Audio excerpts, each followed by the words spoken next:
Bossman Show, WDJY 99.1 FM, 4 hours on Saturday morning, 8 to noon Eastern Time, right here. Listen live to us on TuneIn Radio, WDJYFM.com. John and myself Saturday morning bringing you the best in sports and entertainment. And we know we had the entertainment part covered with the emails and boss report for sure. Have a great show for you this week. Start off again. Emails. Holla, bossmanshow.com. Holla, bossmanshow.com. Emails.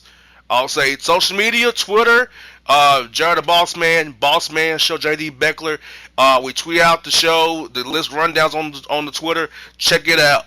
You know what time who's gonna be on the show? Cause we don't like to jinx our guests, John, and you know this, John. We don't like to jinx the guests, so we don't want to tweet it out before we know we don't have him on the show. So we know we haven't confirmed, then we'll tweet out. We do on Fridays, so we don't want to jinx any guests. So that's why we don't put the guests in the week, because we don't want to jinx the guests. We don't want to promote some, then they don't show up. We've been burnt before, or then something happens. So we don't want that to happen. So we're gonna always put it out there Friday afternoon or so, Friday and Saturday morning, so you know who John and I will be talking to each week on the Bossman Show, WDJY, our flagship station this year, the flagship of the Bossman Show. Check them out. Straight talk, you know what it is. Also, Facebook, Jared the Bossman and Bossman Show. Instagram, straight flexing. IG, Bossman Show. And Jared the Bossman. I know you're talking the website, email, the website's coming soon. John's working on it as hard as he can. We have to hold shows, prepare for shows, deal with snow, deal with weather, deal with animals. Stuff happens. We gonna get on it, okay? Get off my back. We got it covered. And also this week, Kurt Heelan from BasketballTalk.com, JC Smith, 3-Man Weave. Also got Coach Tyndall. We also got a new segment started this week, the J Spot, coming up real soon. Today on today's show.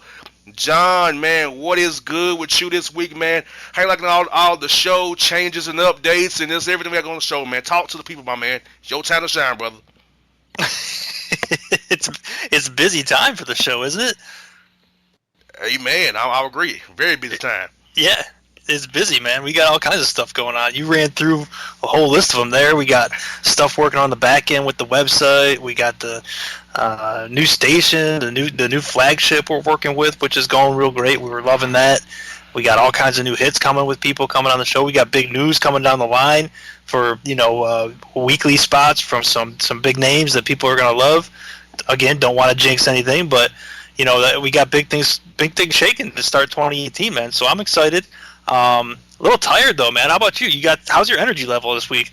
Man, I'm actually hyped up. I'm hyped up, man, because it's Saturday. It's showtime. It's time to do what I do best, entertain the people. Last Saturday after the Hawks game, saw the Hawks lose to the Wizards without John Wall. And John, I'm upset. I'm gonna get to right now. I read a story where the Hawks are trying to move on from Dennis Schroeder. Why would you do such a thing to me? That's my dude. That's me and JC's favorite person in the world, Dennis Schroeder. Why move him, John? He's the best. Dude, yeah, you just keep Schroeder around for the laughs, man. I mean, come on.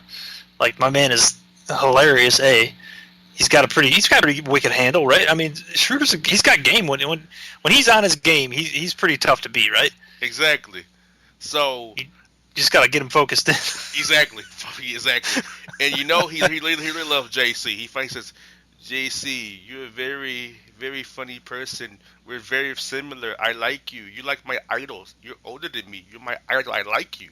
Straight up. Hey, give me some of that money you got, though. Listen, if you let those two out on the town together, man, you definitely want to take a camera around for that one. That would be. I mean, guess what? That would be a sight to see. It's happened actually already. Yeah. Well, and just so I was very entertained. Oh man, listen though, I'm excited. I'm gonna have to feed up off your energy. I'm a little low on energy this week. Been dealing with sick kids at home and whatnot. It's been snowing like crazy. Weather's kind of got me bummed out, but we got a lot of stuff going on. So I'm gonna feed off you this week, and I'm gonna steal some of your energy since it sounds like you got some extra to share. So I'm ready for it, man. Let's do this. Yeah, and we have other guests. I don't want to jinx them. They may be coming on the show today. See, this is the whole Kiss is like my theory. I don't want jinx to happen. So when I get the text message or the email saying, "Hey, I'm coming on the show," then I'll be like, "Yeah, okay, we got them coming up." I still don't want to jinx it then. So when they call in, it's time to do the segment. Then you know they're on the show. But I can guarantee you, if you're some of our old show listeners from the old show, one of our favorite guests should be joining the show. I don't want to jinx it. He should be joining the show. Okay, like I said, 3-man weave with J.C. Smith. You may hear him. We may have J.C. on for 2 segments. You never know. J.C.'s a funny guy. I mean, he give him 2 more segments this week. The J spot gonna be cool. You gonna love the J spot. You're gonna talk through a Tyndall. I was gonna tell y'all guys, John and Coach went against my pick, and I won that game. Just so y'all know that. So once again, I'm the picking king of the world. For this week, once more, 2-game lead on Coach and John. That's so much y'all know that. You know what I'm saying? So, should have known better, man. I picked South Carolina, man. I should have went with Tech. Hey, Frank Martin's my dude. I love Coach Martin.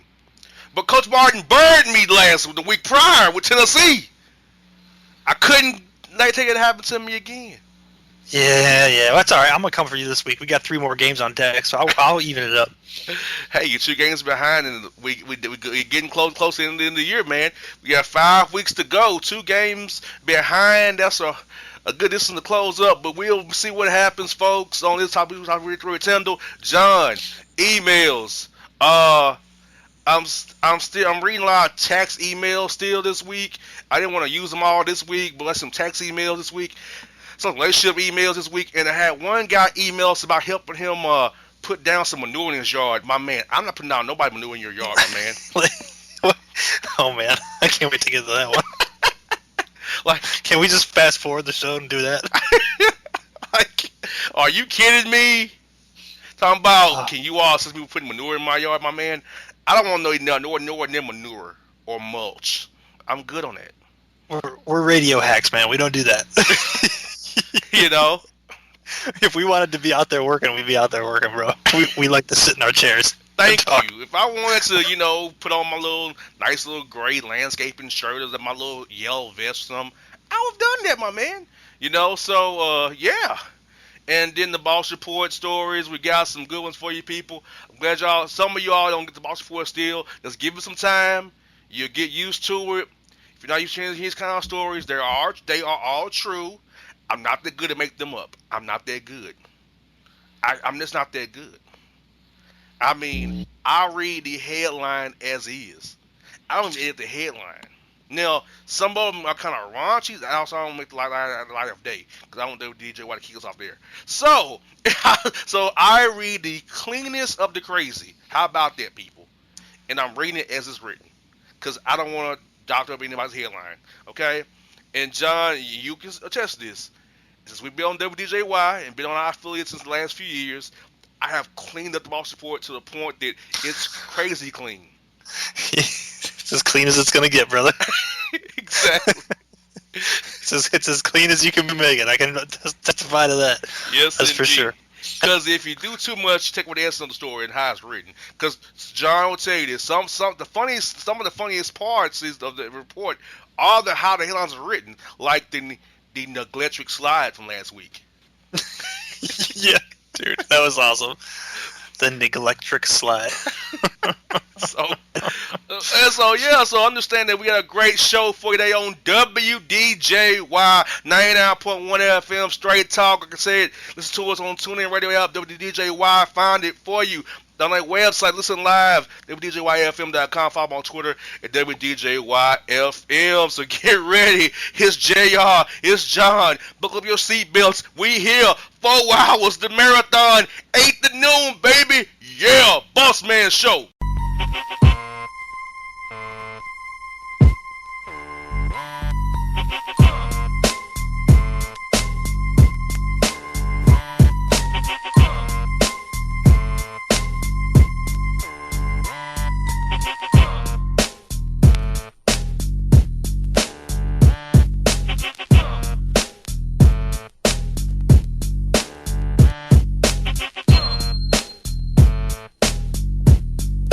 Hello, my name is Travis Williams, President and CEO of Academics and Athletic Consulting, focusing on educating and empowering tomorrow's collegiate athletic leaders. My passion is for the education and genuine concern and care for today's student athlete. It's the centerpiece of my life's work. A college education, both in and out of the classroom, is a truly rewarding benefit. For more information on AAC, you can go to www.academicsandathleticsconsulting.com. Once again, www.academicsandathleticsconsulting.com. Or you can follow me on Facebook at Academics and Athletic Consulting, or Twitter at Coach TWill24, or Instagram Travis L. Williams 24. Or you can call me at 404-542-6079. Once again, AAC is very proud to partner with J.R. McHenry of the Bossman Radio Show, covering sports and entertainment across the country. Please tune in weekly for informative, entertaining, and expert analysis on today's sports and entertainment topics. Thank you.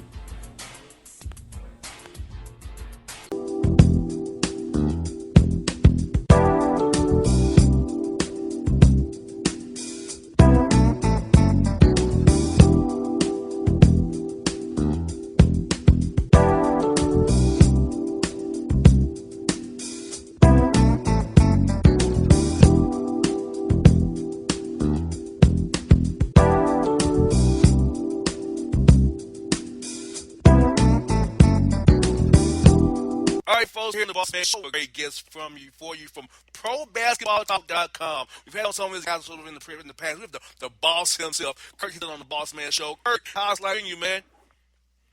I'd like to say it's treating me like a boss, but it's all good. I'm in Los Angeles. I could be in a lot colder place right now. You got that right, Kurt, and thank God the Falcons are going to go to the Super Bowl this year, because I didn't want to go to Minnesota. So I'm thankful they've been in Atlanta and it'd be 50 degrees other than 2 up there. So I'm happy for that. Yeah, I've been teasing the NBC sports staff. I know that, because we broadcast the Super Bowl, there's a lot of NBC staff going to Minneapolis. I'm like, hey, have fun. Exactly. I'll be wearing shorts. You got that right, man. Well, first I want to start you off with this drama in Cleveland, Kurt. I know John's a Cleveland Cavalier fan, but the drama in Cleveland's high as ever right now. And so I want to ask you about this. Who are some guys on that roster who should not get too comfortable and probably be moved elsewhere as we come up on February 8th, the trade deadline? You're here real soon here. Yeah, there's a few guys. I mean, they would have to create space. Iman Shumpert could be moved. Is kind of a guy who's playing. He's probably the most likely guy to be gone.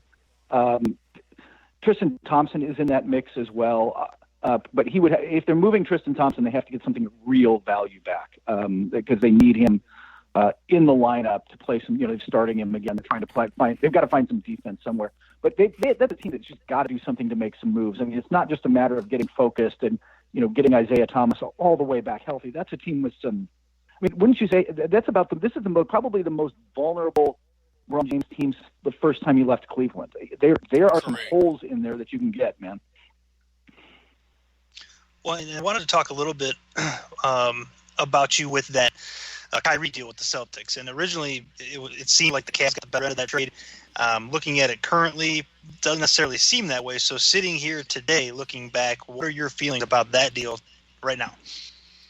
That deal was always more about the pick, which isn't, Brooklyn's been, they're feisty, man. They're not an easy out. They're not winning a lot of games, but despite the fact, remember, they lost D'Angelo Russell, they lost Gary. That team plays hard. Kenny Atkinson's doing a really nice job there, staying team not going to games.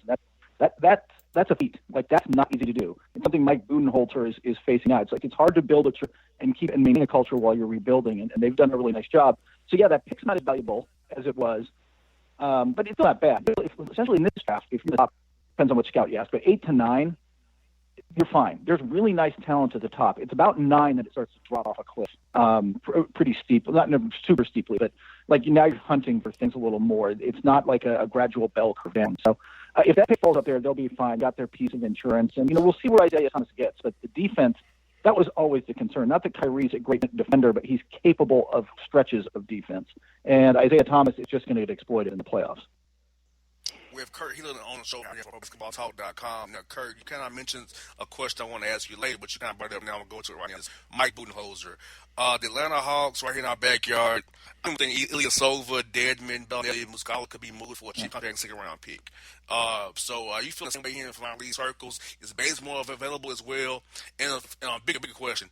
Will Mike Budenholzer get to see this rebuild through, with Travis Schlenk being a Golden State guy, may want to move on from him in a year or two? That is possible. Look, anytime there's a kind of a GM shift above the coach and everything that happened there, it's a real concern. Whether you're talking about Frank Vogel in in Orlando, or Doc Rivers with the Clippers, where he lost that power. Anytime that happens, there's some concern. But I don't know that that's going to happen in the short term. There, just know that there's a better. I don't know who the better guy is in terms of developing players and developing a culture. So I like their pieces that are young pieces. So I think he'll get a chance. It'll be interesting to see. I like the way Dedmon was playing until he got injured. But yeah, I think Ilyasova and some of the other guys could move. And you look around and you say, hey, Prince is good. There's a lot. John Collins got to get better at finishing around the rim and some stuff when he's rolling. But man, there's a lot of potential there. So you've got pieces to start with, and then do well in the draft this year and see where it goes. So I wanted to spin off a little bit. JR and I were talking last week about the money in the NBA and how it's really starting to go crazy, or has been going crazy for years now, I guess. But how does just to break it down for the listeners, how does a lot of this expanding salary cap and then the expanding salaries of these players play into a lot of these free agent deals, all the trades that go on? I mean, I know it's hard for these teams they have to move so many pieces and parts to maybe 2-3 different teams sometimes to make a deal work. I just am interested to get your perspective on that as someone who's covered the sport for quite a period of time. Yeah, the NBA. The NBA salary caps makes like the IRS tax code look simple, doesn't it? Like it's got so many moving pieces and so many parts, and I have a basic knowledge of it and understanding of it, but I mean every team in the league has a cap guy, because you have to have somebody who knows all the ins and outs and can work the permutations through and can do that for the other teams as well. So you start talking about a trade, this guy's got a player option in his third year type of stuff that you're trying to figure into your long-term planning. But it's, with the new TV deal, and I will see if this is the last really rich TV deal or how streaming affects all that, because that's, ESPN's losing subscribers due to if people come to court, and all this is going to ultimately impact the bottom line for every sports league. All this money flooded the market a couple of years ago in 2016, and then everybody went on a spending spree. They were just, they were sailors on the weekend in 2016, and free in New York, and they were just spending like mad. And then the cap didn't keep rising like it was expected, and now there's so many tight teams.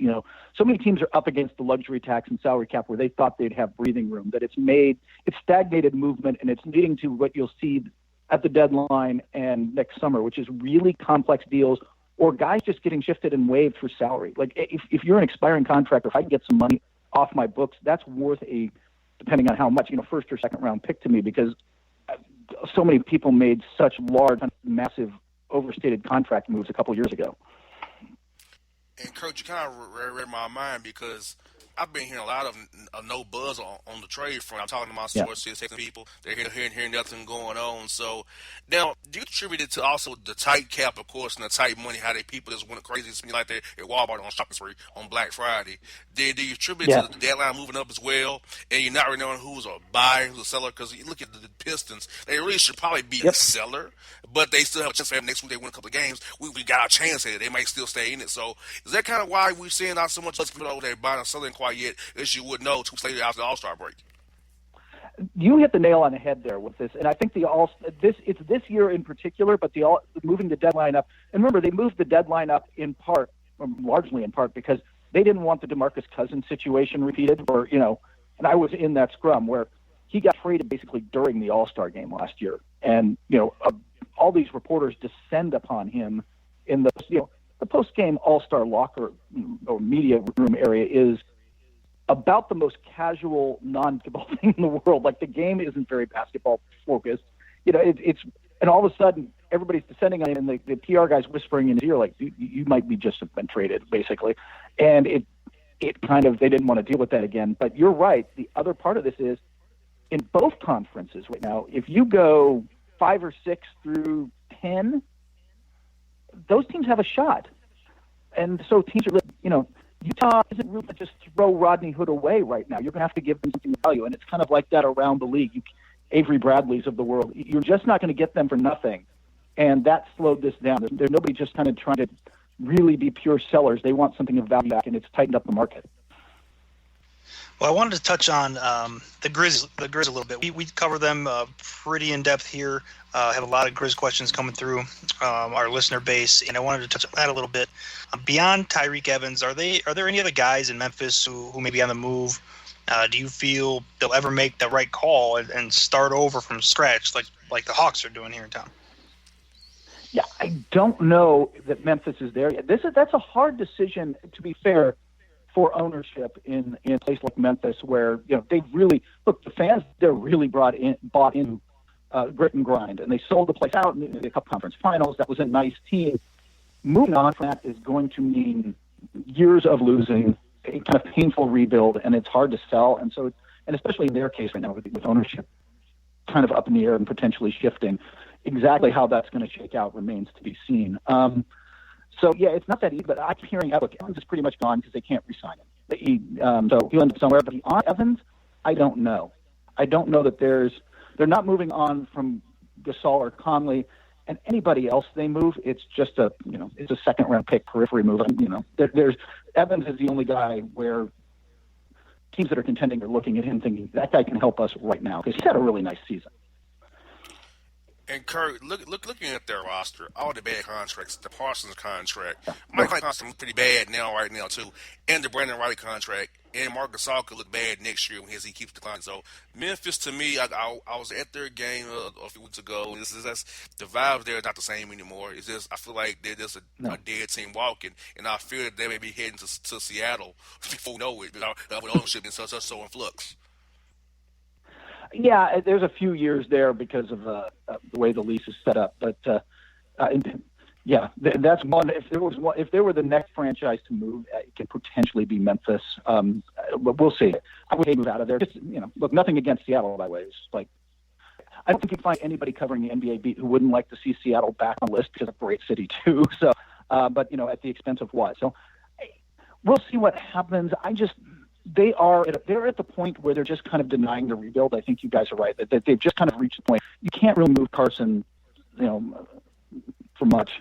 But you could get Gasol. There's value in Gasol still, even as he declines. Like he has real value. And Conley, once he shows he's healthy, that's a borderline. He's never made the All-Star game, but frankly, he's a borderline All-Star point guard. Once he comes back, if he's healthy and back to that form, there are a whole lot of teams that could use somebody like that. So. To me, I'm with you. If I'm in the shoes, I've started the rebuild. I've started this, but I probably started it a year ago. At some point, they have to come to the realization that this isn't that they have to do that. They're just, for whatever reason, with ownership, they're not there yet. Kurt, our best friend, J.C. Smith, he'll cry if he can't go to Beale Street to cover the Grizzlies. He'll cry, and John tell you, he will tear up and go crazy and be in Atlanta every day, bugging me and John if the Grizzlies go away. Isn't that right, John? Yeah, he'll be like the Browns when the Browns left Cleveland in '96. He'll be just like up on Capitol Hill trying to beg Congress to prevent him from leaving. That's basically what he's going to do. Yeah, it's funny. You know what? If you talk to people, everybody really misses more than Seattle, Vancouver. Everybody loves Vancouver. I haven't spent a lot of time in Vancouver. I'm actually going on vacation there this summer, but it's not for whatever reason. Like veterans back in the day, absolutely love Vancouver as a city, as a place that they don't get to visit anymore, that they miss. Yes, I remember hearing about that from some of the greatest staffers who came from Mr. House in Memphis. They used to tell me about how good Vancouver was. So I'm like, yeah, I would love to see it when you all was up there, but I'm glad you found out from my house that I can drive over on 120 and be at the game, come back home. So I'm cool with that too. I'm with you. And by the way, I love Vancouver. I'll tell you the same thing. I think Toronto is one of my favorite stops on the tour. Not in February. That's a Super Bowl thing, man. I don't need to be up there now. You got that right. Folks, it's Kurt here on the Bossman Show. We got to begin, let's say, hang tight. Kurt be back with John and myself after the break.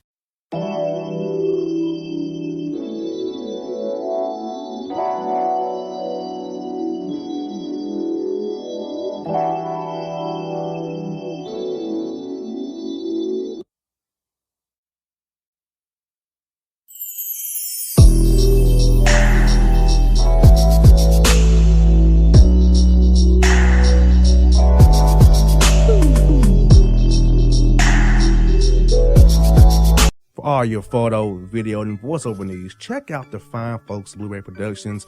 They will take good care of you. If you don't believe me, you can see for yourself. Check out their work at blueberryproductions.tv, the Facebook page, Blueberry Productions, also a Vimeo page, a YouTube page, and it's Blueberry, BLUBERRY, Prod on Twitter. Check them out today.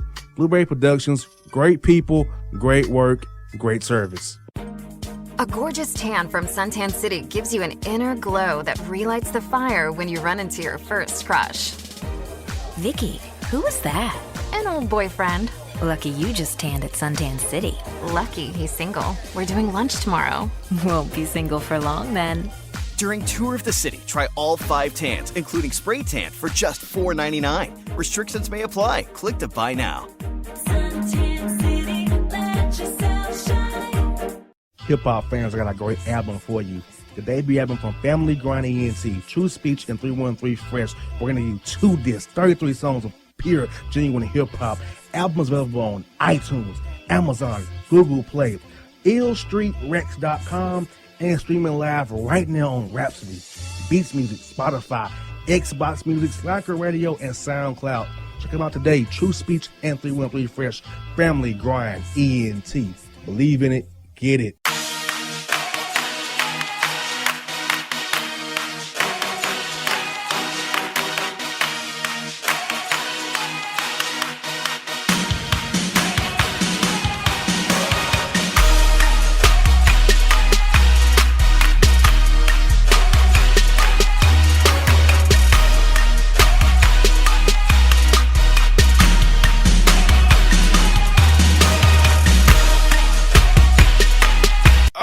Back in the Bossman Show. I told you we have him back with us from basketball.com. Kurt, he did on the Bossman Show. Kurt, hope you're enjoying your time with John and myself so far. We haven't ran you off yet, man. We haven't done nothing crazy yet, have we? No. This is fun. Good deal. Kurt, a guy I know pretty well. Marcus is a guy I see a lot in Atlanta when it's off season sometimes. Really cool guy. Went down with one of the kids on Friday night, man. What's the outlet for the Pelicans with Dale Demps, Alpha Gentry's job status right now without your cousin? What kind of contract can Boogie now get? Come off a Achilles injury, he wanted to get a max deal, but when Orleans overpaid to keep him, or they try to get him on a scholarship deal because they know he needs the money. So how do you think that's going to play out for the Pelicans going forward, him going out Friday night against Houston? Yeah, that's a really good question. I think it starts with Gentry and Dell Demps and them, and I don't know that anybody knows really pros, because they can make the argument, you wanted a playoff team. We were the 6th seed, and frankly, they've been playing really well the last couple of weeks before the injury. They can make the argument, we had it there. This was one of those fluke beyond our control things. We don't deserve this, but how much does that help anybody when it's the job now? The beyond my control, it doesn't work. It really has a return impact for them if ownership ready to move on. So we'll see what happens. I'm not sure this is with Cousins. It really depends. I think now he's gone back to what kind of is there, and the second part of that is this: how hard will the Mavericks or the Lakers find him? That's going to in some way set the market for them. I don't know that the Pelicans can afford to lose him because they can't afford, even if he's not, look, he probably won't be. Most guys don't come back quite their old selves. But with Anthony Davis 2 years out, they can't afford to let Cousins go and rebuild this thing up again because they're if Cousins left for nothing, they don't have to pay any luxury tax, but they're still over the cap. They don't have this money to just go get guys. This is bad contracts they've got. So it's a situation where they're going to have to bring him back. I think it's just a question of how much do they end up having to pay? Can they get him for what Paul Millsap did, 3 years, $30 million this year? Not that Cousins is worth a lot more than that, but can you get him for 3 years with a player option on the 4th year at $25 a year as opposed to having to pay the full 30? It's going to be interesting to see what the market is for him because he's just not going to be the same player.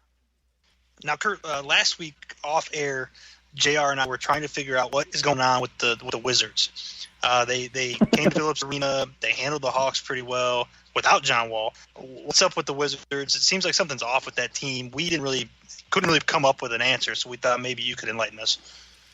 Yeah, I wish I had a good answer for you too. I've seen them a couple times in person this season, and they really do not care half the time. Like when they're focused and their starters are dialed in, they're a pretty good team. Their starters, have been a good group for years, even though the game's kind of moving past where Gortat is. Kelly Oubre has taken a nice step forward for them off the bench this season. but they don't build good habits night in and night out, and they don't just don't bring the focus night in and night out. And they have some. They're good against. If you look at their stats, they're good against teams over 500, and their number kind of oddly low against teams under 500. They don't bring it every night. They did against, like you said, they did against the Hawks recently, but that's not. You went through their list, and they've lost to the Lakers and just a whole bunch of teams they probably shouldn't lose to. I don't know how you get over that. I don't know what they need in the locker room that puts them over. I don't know. Frankly, they almost need a David West in that locker room, just a veteran who's not going to take any. We'll go with Gus as a nice radio show, and kind of keep guys in line, because I don't know what else you do, man. You're right, and you know what? John Wall didn't really cheer for his teammates. He was sitting on the bench like he didn't want to be there, like he was there, but he wasn't there. Like, you can tell the disconnect there. You know, I've asked Mike Scott off the record. He won't really tell me off the record. You know, that's my former Hawk buddy. But I can't. I can tell some because there's something off with their chemistry. Like I'm gonna tell you, Kurt. Bill had a great play. How half the guys cheered for it. So that even the Hawks have better team than the Hawks are a bad team. And that's what is so crazy to me about it. Yeah, there's definitely something off, and I don't know quite how they fix it easily, because they're not in any way in a position where they should be like tearing it down, and that's a good team that could use some tweaking, but you know, I don't know. To me, that's one of those franchises that it all comes back. I'm not the biggest fan of Ted Leonsis as an owner, and sometimes that stuff just kind of, if the owner's not into it or is trying to be cheap, then it trickles down through the organization, and sometimes I think that's what's going on there. You got that right, Kurt. We got Kurt. He's on here on the Bossman Show, ProBasketballTalk.com. Now, Kurt, Phil Jackson, the gift that keeps on giving. Now with Joakim Noah upset and lack of playing time from the Knicks, and now getting to with coaches. Man, will the Knicks be able to move him on or give him the raw ding on ice treatment like he's doing with Ding? So what do you see is ending with Joakim Noah? A buyout, or he get traded, or he gonna be sitting on ice for 2 years? Eventually a buyout, probably, but first off, he genuinely still believes, if given the chance, he can contribute as a rotation player on a good team. I don't know that anybody around the league believes that, but he believes it.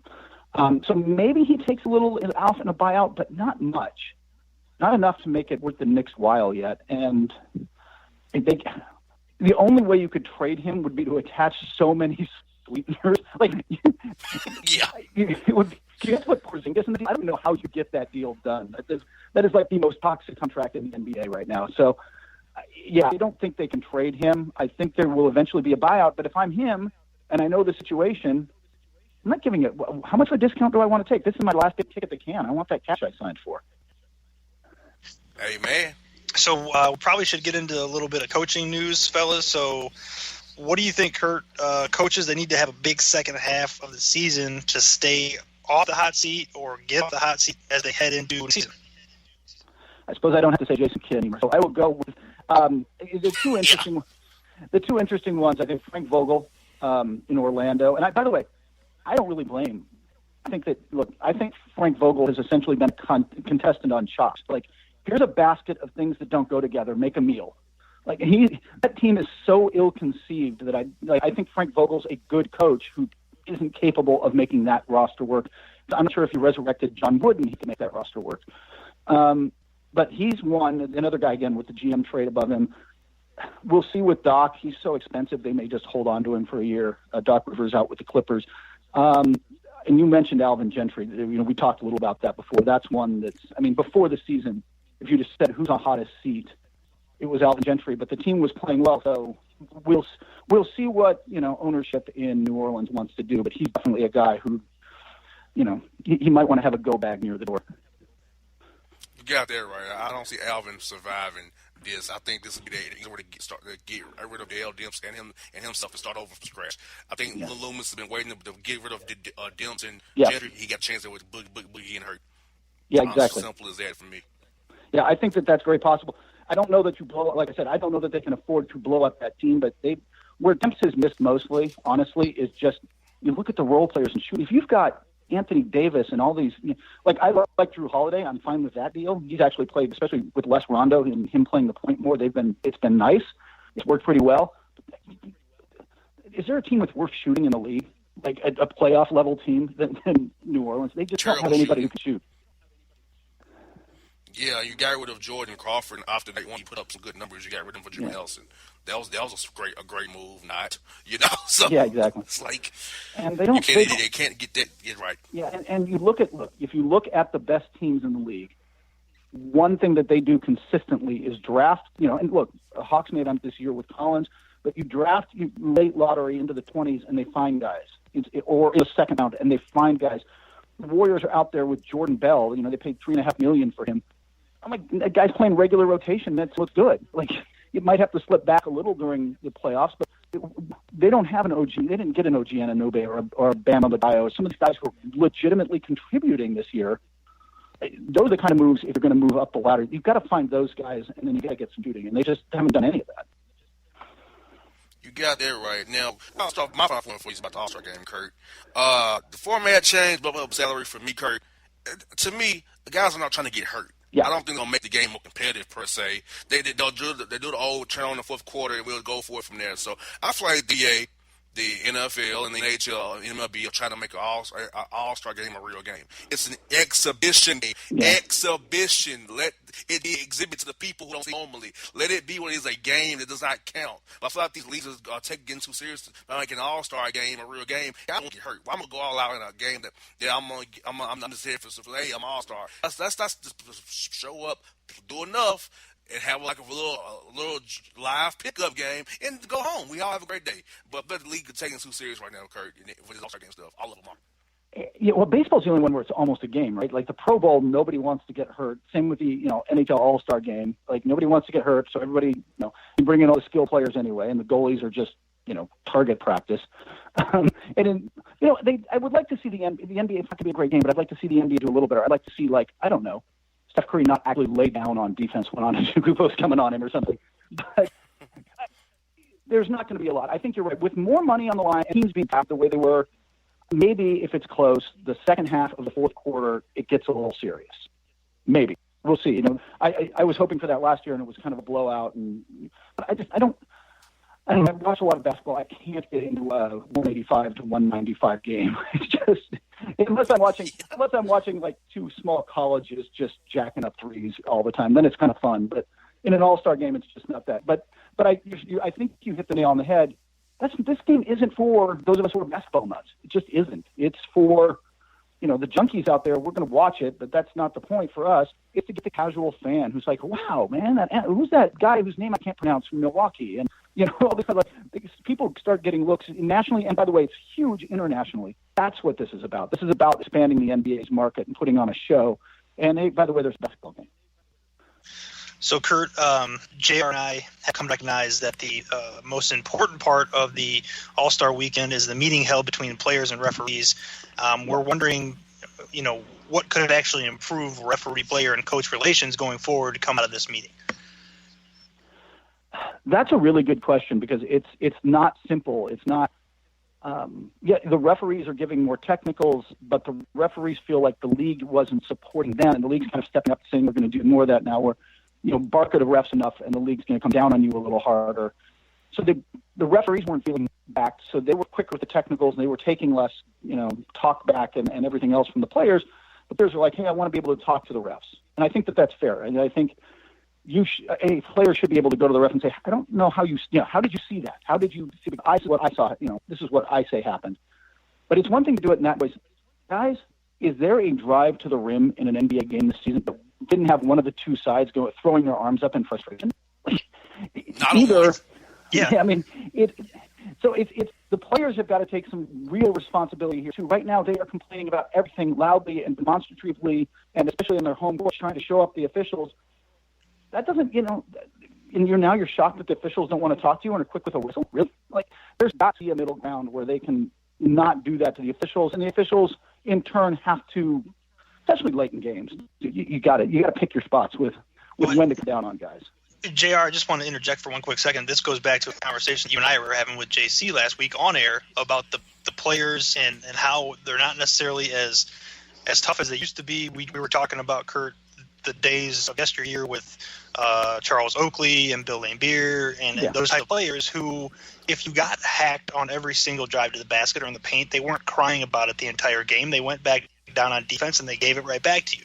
Well, that doesn't really happen anymore, and we kind of came to a somewhat of a consensus that part of it has to do with these guys coming up through AAU as opposed to some of the the hard courts in the parks and other avenues. The game was a bit tougher to play and self-regulated. Now it's a little softer, and it seems like there's just constant complaining about every single touch they get. Yeah, I think the other part of that is that the NBA changed how they officiated. I mean, if you watch a game from the 90s or even the 80s, even going back to the 80s with the Lakers Celtics shown on TV, the game was fast, but it was more because they were allowing it. Now you can't touch a guy on the perimeter, and so it is. I'm not one of those guys who's like, LeBron couldn't play in a more physical. Yeah, LeBron played perfectly, but still a way to make it work. It would just be different. Guys that find a way. The league has called it that way for too long, for so long now. I'm not, by the way, I will say, not totally opposed to that, because everybody looks back on the 90s as these, remember the Knicks and Jordan's team? Yeah, go sit through a Mike Carrillo Cavaliers Knicks game from that era and tell me it was good, because that was painful. Those were some painful drag-out games, man. It was slow. It was grinding. Yes, it was like, it's not pretty basketball. So there's a balance in there. I'd like to see it a little more physical and allow a little more stuff. But on the flip side, I do not need that again.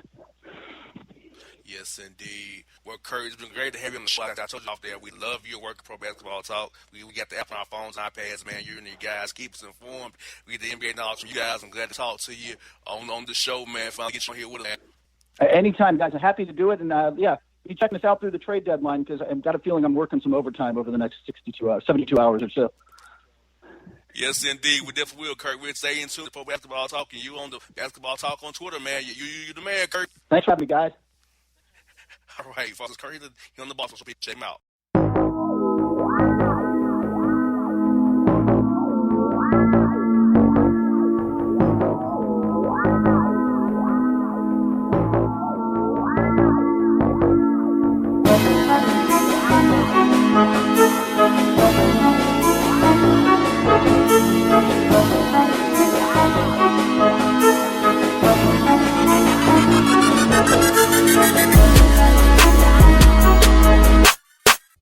Fantasy football season is fast approaching, and if you're looking for an edge this season, you need to contact the guys at Draft Day Consultants. The concept is a simple one.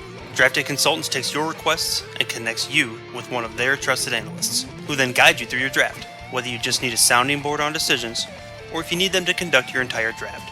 Draft Day Consultants has you covered. Every one of their consultants has a proven track record of success, and have conducted hundreds, even thousands of mock drafts. Thanks to this year-round research and analysis, the guys at DDC have an unmatched understanding of player values. So gain an edge on your league mates this season by hitting up draftdayconsultants.com. That's www.draftdayconsultants.com. Now get after it, fantasy footballers. Yeah, it's your man JC, the host with the most, baby, and it goes down each and every Saturday night right here in the city of Memphis. That's right, y'all. It goes down at Clicks Sports Bar Memphis, baby.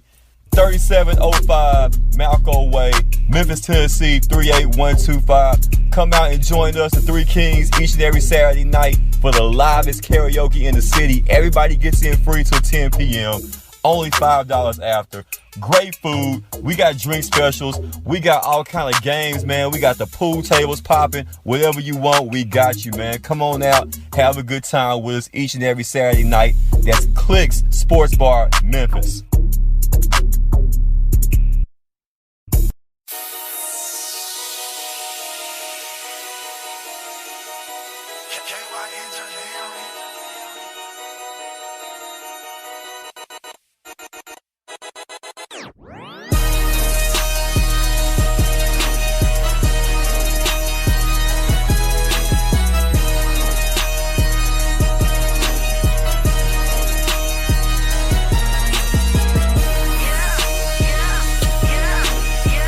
All right, folks, we're back here on the JR the Boss Man Show. We're joined by the UNO Privateers head coach, Mark Sexinger, here on the Boss Man Show, who is currently riding a 3-game winning streak, 8-2 in South in conference play. Coach, how things down there? Everything's going great. We're excited to be back in first place again. We've been out of first for about a week and a half, and we were in first all last year in our championship season, and when we went to the NCAA tournament and won our conference last year. So it's good to be back in first and good to be moving in the right direction. And Coach, what's been the key factors for you moving in that right direction, Coach? Winning 30 games in a row, you streak, you're on 8-2 in conference play through 10 games. So, what has been these key factors for you, Coach, to get on the right track here lately here going forward? We've had tremendous team chemistry. Just guys have been very, very unselfish with the basketball, and our shot selection has been tremendous. And then we've been solid in the half-court defense. But more than anything, they've had just incredible team spirit, team chemistry, and been able to play, have a different guy step up and play multiple times throughout the game and make big plays and really separate themselves at different times. But it's been different people that have been able to do that throughout this run, and it's been exciting to see them come together. We've got 8 new guys on this team this year, so it's been great to see all these different guys step up at different times and have key contributions. And Coach, you were telling me off there about one of the guys you got from McDonough, Georgia. Can you talk to him a little bit about him and what he's meant to your team this year so far? Yeah, Damian Ross is a freshman for us, played at Henry County, and has worked his way into the starting lineup here during conference play, and a really, really talented 6'5" guard who's just come on like gangbusters and playing very, very well. A multiple tool defender, can guard multiple positions and really can play multiple spots for us on the offensive end again, and plays just with incredible energy and big juice all the time. And he's having a really solid freshman campaign and prep there for his dad and had a really good prep career. And now, Coach, you mentioned you have 8 new guys on your roster, and how much of a boost did your NCAA tournament appearance last year help getting guys to commit to New Orleans and become a privateer, commit to you, and see that the program is on the rise and growing? It's been huge. It's been, anytime you get in that tournament, it really moves the needle, not just for your local fan base and your faculty, students, and staff on campus, but the exposure that you get nationally and internationally is like nothing else that you can put a value on. And it's been great for everybody involved, and be able to really just solidify that the university's back and everything's going well here and in the city, and it's an exciting time. And Coach, I looked at your non-conference schedule. You all played a pretty good non-conference schedule. And how much do you attribute your team starting conference play to playing a non-conference schedule, getting some high major appearances as well, playing some good mid-major teams as well? So how did that slate help prepare you for conference play and down in the Southland Conference right now?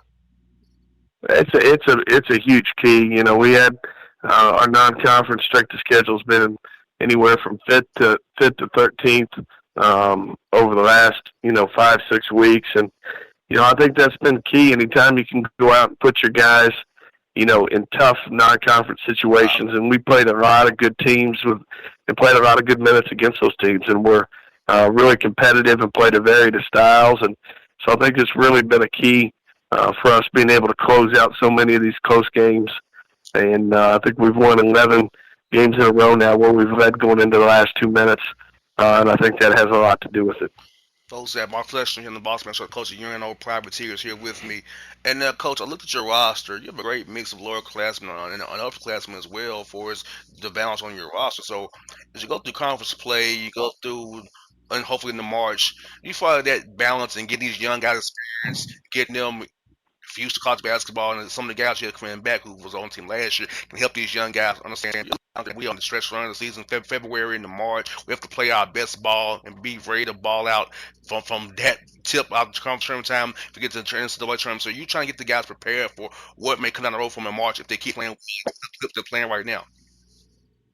There's no doubt. We've got to make sure that we continue to progress. I think one of the great things that really carried us last year was our ability to continue to get better as the year went on, and we got better at details and really got better at getting a team better prepared each and every day and each week. I think that was a big piece of us having success. And coach, I love the balance of your roster for class balance. Now, is that what you try to achieve every recruiting period? You have class balance where you get a good mix of upperclassmen and lowerclassmen that you can kind of build your program, turn over your program in a progressive number way, rather than going all fifth year transfers or transfers from high majors. Having some guys that you actually recruited high school seniors that can build and develop as well. For us, it's important. I think that if you're going to build a sustainable program and have one that's sustainable for multiple years, that's the way to do it. You've got to be able to have a balance of guys that are coming in and out, and not just always be searching. Which some guys prefer that way, but for us, if you can have a class, mixed out of 3 to 4 guys in each one, I think it makes a huge difference. Now, Coach, how big is Trayvon Thibodeau been to your roster, man? He's 16 points a game. He's really in rebounds, leading assists. So what does this guy mean to your team's development, and how has he been a leader helping the guys along who are now new to the program?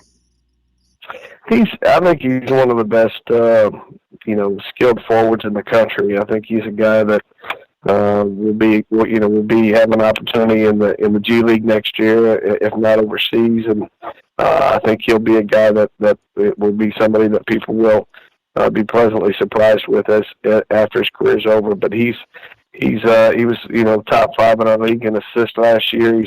He's in the top 10 in every statistical category in conference, and he's just a well-rounded player that can score it in a multitude of ways, but then can play a power game, is a very, very skilled passer, and can get out and lead the break and athletic enough to finish. And then he also makes free throw shots at a high rate, which really makes him a difference maker. And Coach, outside of Trayvon, I mean, you got balance with guys. You got at least 7 guys with at least 3 points a game here. You got guys rebounding the ball here. You got some balance. You got some balance scoring on your roster, Coach. So did you identify balance scoring and attacking the glass as things you wanted to be 2 key factors for you guys this year? We're going to rebound the ball and share the ball with each other and defend doing like crazy. Yeah, we play a little bit of a throwback game where we really pound the ball inside and really establish our interior game. We're a good 3-point shooting team, especially statistically. We're second in our league in 3-point field goal percentage.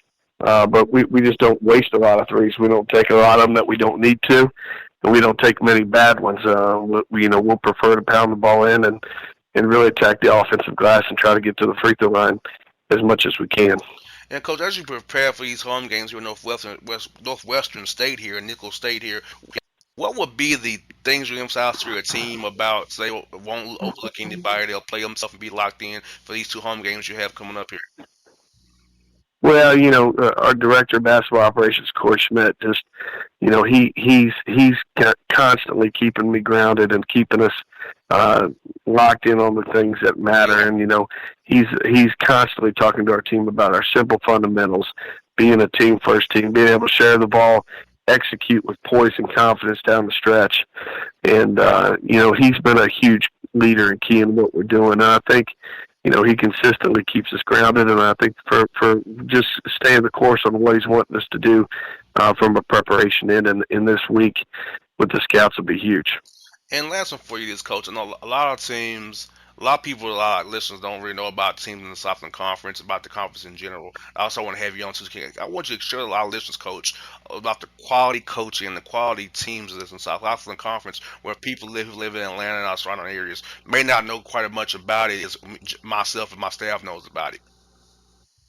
Well, it's an amazing basketball league. Just you've got a myriad of styles throughout the league, from slow pace to run and gun, fast pace, zone and man teams. You've got incredible coaches at every level, and I think the speed in our conference is one of the tops in the country. And then the skill level of our forwards and the speed of our forwards, I think, is another understated and underappreciated aspect of our league that hopefully people can get a chance to watch, not just our team, but our league across the board, and be able to see how good the basketball is in this league. Well, Coach, definitely wishing you luck this week against Northwestern and Nicholls. Coach, me again real soon. I'm calling this tournament time. Hopefully you guys are making it and get to this tournament again. Hopefully they'll put you in that play-in game. Hopefully they'll put you in the real thing without having to go to dating, man.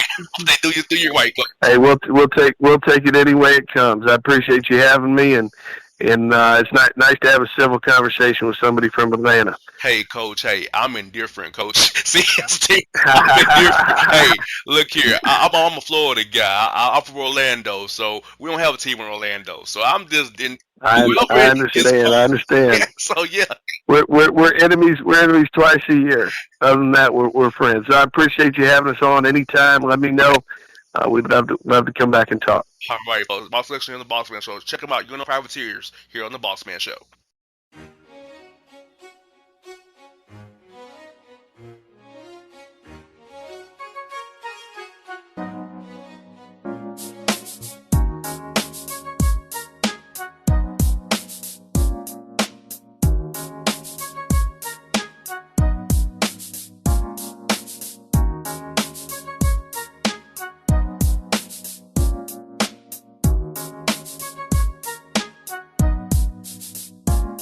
Hello, my name is Travis Williams, President and CEO of Academics and Athletic Consulting, focusing on educating and empowering tomorrow's collegiate athletic leaders. My passion is for the education and genuine concern and care for today's student athlete. It's the centerpiece of my life's work. A college education, both in and out of the classroom, is a truly rewarding benefit. For more information on AAC, you can go to www.academicsandathleticsconsulting.com. Once again, www.academicsandathleticsconsulting.com. Or you can follow me on Facebook at Academics and Athletic Consulting, or Twitter at Coach TWill24, or Instagram Travis L. Williams 24. Or you can call me at 404-542-6079. Once again, AAC is very proud to partner with J.R. McHenry of the Bossman Radio Show, covering sports and entertainment across the country. Please tune in weekly for informative, entertaining, and expert analysis on today's sports and entertainment topics. Thank you. Hello, college basketball fans. This is Donnie Tyndall, former head basketball coach, and we're getting ready to have a top three with Tyndall, with JR the Bossman and John, myself, as we analyze the college basketball season team by team, break down stats and facts, and give you all the basketball scoop across the country on a weekly basis. We hope you'll join us and look forward to talking hoops with you on the Bossman Show. Yeah, it's your man JC, the host with the most, baby, and it goes down each and every Saturday night right here in the city of Memphis. That's right, y'all. It goes down at Clicks Sports Bar Memphis, baby. 3705 Malco Way, Memphis, Tennessee, 38125. Come out and join us, the Three Kings, each and every Saturday night for the livest karaoke in the city. Everybody gets in free till 10 p.m. Only $5 after. Great food. We got drink specials. We got all kind of games, man. We got the pool tables popping. Whatever you want, we got you, man. Come on out. Have a good time with us each and every Saturday night. That's Clicks Sports Bar, Memphis.